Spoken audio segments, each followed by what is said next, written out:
Imagine walking into a room and you feel like all eyes are on you.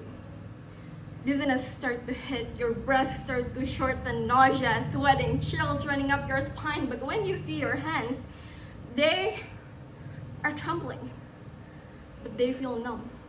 The only thing you can focus on is the way your heart is beating in your chest as if you're running 100 miles per hour, and you feel pain, excessive pain, as if you're going to pass out right there and then. You might think that you're having a heart attack, but ladies and gentlemen, this is not a heart attack. But please do remember that this is how a panic attack feels like. At the age of 12, I remember moving to a public school. And as someone who spent her whole life in a private school, this was a big shift for me. Suddenly, everything was double the size or even more. Coming from a classroom with only 15 students to being moved to a classroom with 40 other people shocked me. Just knowing the number freaked me out that time. And the classroom was not the biggest. It was packed and full of noises. So on one fateful day, my breath started to shorten, my hands started to tremble, and my heart started to beat so fast, and I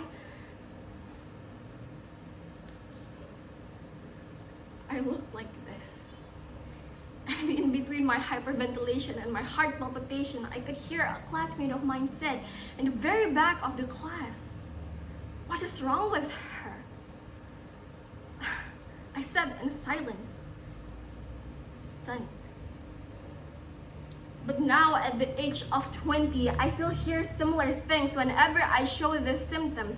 The words are just altered, but these days the sentence that I kept on hearing the most is, "Just relax." Well, you see, if you've never had a panic attack, there's a good chance that you've hurt or offended someone who has. It does make sense that just relax would sound like a helpful thing to say when the breath and the oxygen in your body has never left and went over your head, or when your own body has never became its own corset. Maybe it does make sense. But that is not what you're supposed to say or do to someone who's having a panic attack. It's as if something so big just happened and someone told you to just get over it because it will pass anyway, right? It often feels this way when you're having a panic attack in the public space, because people think that you're overreacting when the truth is you do not have control for the way your body reacts. And in order to protect those who has it, is to always remember what I told you in the beginning of how a panic attack feels or look like. So the next time you see someone with trembling hands and that someone is hyperventilating as if they're trying to grasp the last bit of air their lungs could take, stand by that person. Don't ask them what is wrong with you.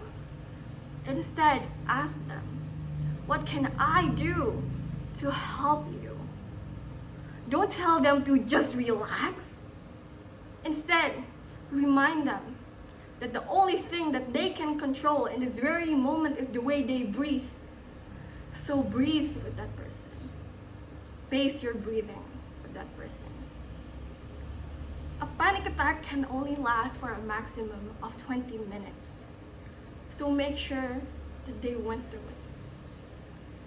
I'm telling you this because I've been in situations I wish I wasn't in, and I was not treated the kindest. And there are so many people out there who are just like me. So remember that everyone has something. And for that exact reason is why you should always stay kind. And in between that person's hyperventilation and heart palpitation, you will hear a silent thank you for not shaming them.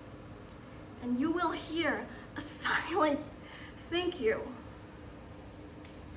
for helping them survive